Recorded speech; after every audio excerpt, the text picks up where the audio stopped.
Presenta Venevisión, líder en opinión, por tu canal independiente, Venevisión. Muchísimas gracias por acompañarnos en Entrevista Venevisión. Ya estamos listos para iniciar nuestra conversación con el invitado del día de hoy, José Guerra, diputado ante la Asamblea Nacional en representación de la Unidad, presidente de la Comisión Permanente de Finanzas y Desarrollo Económico. Gracias por estar con nosotros. Gracias, Endrina, por la invitación y gracias a Venevisión por la oportunidad.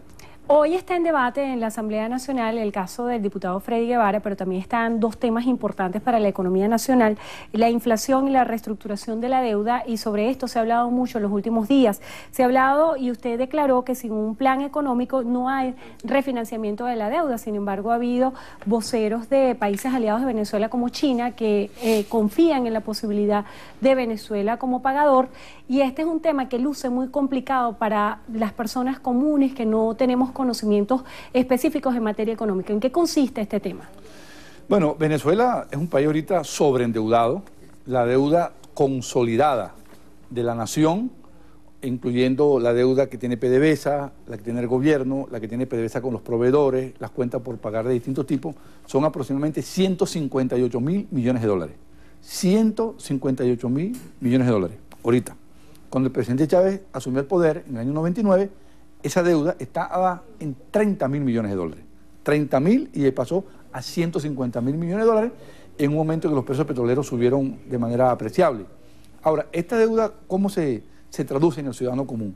Bueno, lo que estamos viendo ahorita, todo lo que está ingresando a Venezuela, todo, absolutamente todo, es para pagar la deuda. Absolutamente todo. Aquí no hay plata ni para medicina, ni para alimentos, ni para productos básicos, sino para pagar la deuda. En materia económica, tener esa garantía de ser un buen pagador debería incidir en lo que hacen las calificadoras de riesgo ante los países, porque en el caso de Venezuela, a pesar de que se están pagando y se están honrando los compromisos internacionales, aún las calificadoras de riesgo no siguen viendo a Venezuela con buenos ojos, sobre todo en materia de créditos. Bueno, ahí lo que ocurre, las calificadoras tienen una lógica con la cual actúan, que hay veces que uno puede criticar, pero los analistas de crédito no ven el pasado, ven el futuro. Tú has podido pagar ayer, anteayer, hace 2 años, pero ellos ven las perspectivas en la cual tú puedas pagar. Si la política económica es inconsistente, tienes déficit fiscal, tienes hiperinflación, no estás exportando sino petróleo, la producción de petróleo está cayendo, entonces ellos se forman un juicio acerca de la inviabilidad de esto. Por cierto, Endrina, fíjate, este libro yo lo escribí, por favor, aquí, compañero. Venezuela endeudada. Se llama Venezuela endeudada. Este libro lo escribí yo en el año 2005 para alertarle al país sobre la inconveniencia del endeudamiento. Este libro, yo me siento reivindicado hoy con la historia, porque yo alerté en el año 2005 al curso que esto iba trayendo del endeudamiento. Y este año, el año pasado, ¿verdad?, en la Asamblea Nacional me tocó presidir una comisión donde el día, si podemos, por favor acá, el 5 de marzo del año 2016, elaboramos un informe y cuyo punto número 9 era refinanciar la deuda pública. Lo planteamos nosotros en el año 2016, el año pasado. Así como otro tema también, el del cono monetario. Sí, claro. Usted hablaba de la necesidad de la modificación del cono monetario. Pero la deuda, si el gobierno hubiese hecho caso en el 2016, cuando planteamos esto, no tuviésemos este problema ahorita. Ahora bien, diputado, vamos a entrar a asociar este tema económico con un tema político. Usted dice si el gobierno hubiese hecho caso. El gobierno responsabiliza a distintos actores de la oposición venezolana de alguna manera de promover lo que ellos dicen es una guerra económica, tratar de asfixiar el modelo económico venezolano para lograr un objetivo político. ¿Qué responde usted a esto? No. Aquí el gobierno no tiene financiamiento porque la política económica es inconsistente y nadie le cree al gobierno. Eso de estar culpando a Julio Borges o culpar a otro, eso no tiene ningún sentido. Venezuela ha podido colocar toda la deuda que quiso el año pasado y no lo hizo, porque el mercado tiene una percepción de que Venezuela, la política económica, no tiene viabilidad. Y nadie le va a prestar un país inviable. En ese sentido de la percepción es donde juega mucho lo que han dicho distintos voceros del Ejecutivo Nacional, porque aseguran que ha habido como una suerte de cruzada internacional para tratar de estrangular el modelo económico de Venezuela y que los promotores han sido Julio Borges. Esto lo dijo precisamente en este mismo escenario el diputado o representante ante la Asamblea Nacional Constituyente, Julio Chávez. Bueno, el que tenga los principios básicos de economía sabe que para usted tener financiamiento no hace falta que Julio Borges declare algo. basta que usted presente un plan económico. Yo voy a endeudarme y voy a un banco a pedir un préstamo. ¿Qué me dice el banco? Ve mis ingresos, que estoy trabajando y ve el futuro. Dice, bueno, Guerra es un tipo viable, está trabajando, genera ingresos y puede pagar. Pero si tú tienes un país que lo único que exporta es petróleo y la producción está cayendo a un ritmo de 100.000 barriles diarios, ese país empieza a ser cuestionado y cuestionable en su capacidad de pago, que es lo que le pasa a Venezuela. Entonces no es un problema de Julio Borges, es que la política económica es inconsistente. Y además, el gobierno cometió un error, que fue que no llevó a la Asamblea Nacional para aprobar como ley la ley de endeudamiento, la ley de presupuesto. En consecuencia, los mercados miran esto y dicen, pero aquí no hay ley. ¿Bajo qué circunstancias le puede prestar un país donde no hay una ley? Porque la Constitución establece en su artículo 312 que para que cualquier endeudamiento se pueda realizar hay que estar aprobado por el Parlamento. Y eso no fue el caso. Entonces no es un problema de Julio Borges, es un problema de los propios gobiernos, de Rafael Ramírez, que endeudó a Venezuela, de Nelson Merente, que endeudó a Venezuela, y ahora un país no tiene con qué pagar, muriéndose de hambre, porque toda la plata va a pagar la deuda. Aquí no hay plata para medicina, aquí no hay plata para repuessto, aquí no hay plata para materias primas, aquí no hay plata para el trigo, aquí no hay plata para lo básico, sino para pagar la deuda, que por cierto, buena parte de esa deuda lo tiene gente vinculada al gobierno que tenía información sobre cuándo comprar una deuda que hoy está cobrando. La inflación. ¿Cuáles son las proyecciones que tienen ustedes en este sentido? Porque tal vez es uno de los temas más cotidianos para los venezolanos, que no interpretan mucho de economía, pero que lo viven día a día con el alto costo de los productos. Bueno, Endrina, te voy a dar una primicia ahorita por la vía por el canal de Venevisión. La Asamblea Nacional acaba de presentar las cifras. Tú sabes que el Banco Central no publicó más cifras, va para 2 años. Oiga, Venezuela, la cifra de inflación del mes de octubre fue 45,5%. ¿Cuánto será la inflación acumulada? Ajá. La inflación acumulada entre enero y octubre fue 827%. Y vamos a apelar acá a la estimación que estamos haciendo es que la inflación en el 2007 va a llegar a 1.300%.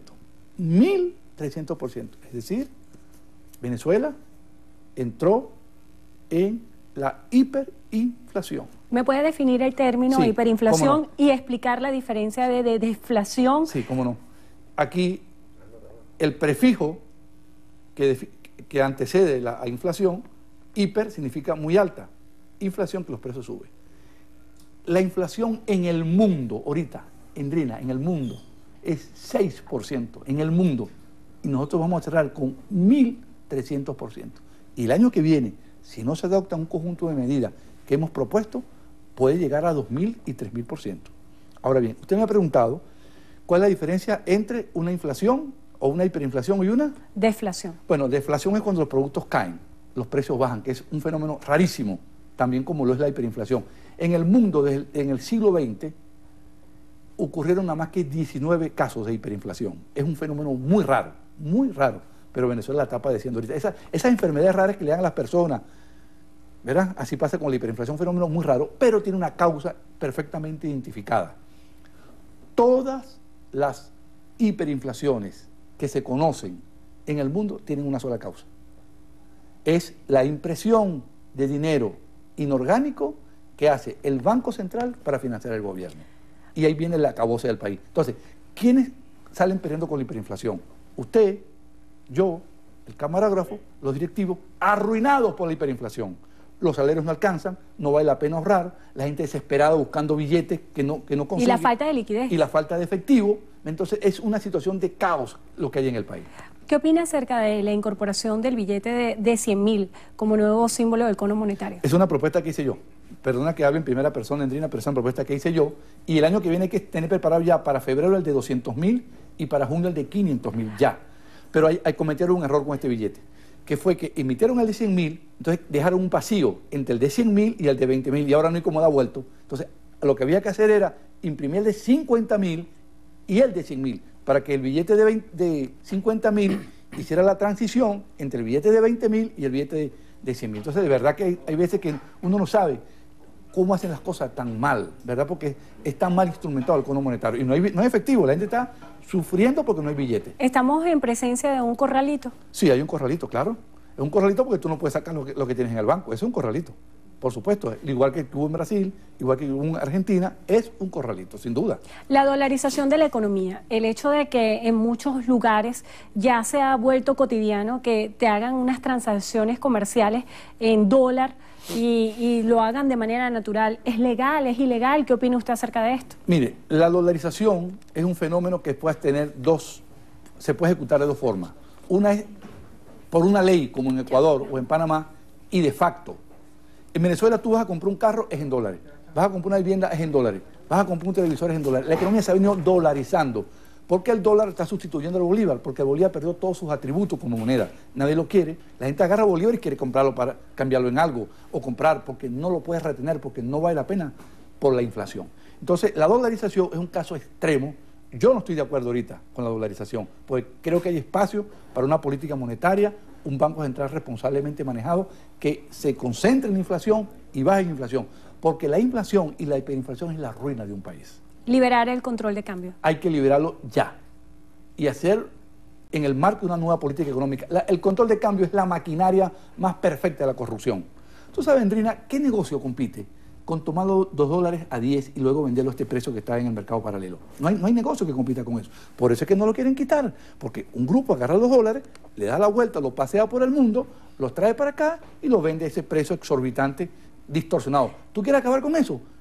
¿Tú sabes cuánto va a costar el dólar si tú lo liberas? Y es una buena política económica. No va a pasar de 10.000 bolívares. Diputado, muchos se preguntan, y yo creo que es una pregunta que le he hecho a todos los que tienen que ver con economía cuando están aquí, ¿cómo es posible que una página web pueda controlar la economía de un país? Esto es algo inexplicable. ¿Cómo Dollar Today puede controlar la economía de Venezuela? No, Dollar Today no controla la economía. Dollar Today es como un termómetro. ¿El termómetro causa la fiebre? No causa la fiebre. El fenómeno expresa la fiebre. Pero hay una propuesta que hemos hecho para acabar con Dollar Today. No hay que perseguirlo, no hay que prohibirlo, porque lo persiguen. Tienen 5 años persiguiendo a Dollar Today. No pueden con Dollar Today. ¿Tú sabes cuál es la solución para acabar con Dollar Today? Liberar el mercado cambiario, que la gente pueda comprar dólares, pueda vender dólares, y se acabó. Entonces el dólar no va a estar en 40.000, pero tampoco va a estar en 2.000, va a estar en 10.000. Pero la gente va a poder vender dólares. Y los venezolanos que están afuera pueden mandarle a sus familiares dólares acá, y los que bajo quieren el formato de remesa. Claro, totalmente legalizado, pero no es un problema policial. La economía no se dirige con técnicas policiales, sino con el conocimiento acumulado durante 2 siglos que tiene esta carrera. Muchísimas gracias por estar Andrina, con nosotros. Rapidito, un segundo. Mi apoyo a Freddy Guevara, pues que está en una situación asilado en la Embajada de Chile ahorita, le quieren violar su inmunidad parlamentaria. Y también un saludo a mi gente del Valle, de Coche, Santa Rosalía, que estamos yendo para allá a ver la calamidad que significa el hambre y la falta de medicina y de alimentos. José Guerra, diputado ante la Asamblea Nacional en representación de la Unidad, presidente de la Comisión Permanente de Finanzas y Desarrollo Económico. Gracias por estar con nosotros hoy en Entrevista a Venevisión. Gracias a ti y a Venevisión. Gracias a ustedes también por habernos acompañado. Que tengan todos buenas tardes.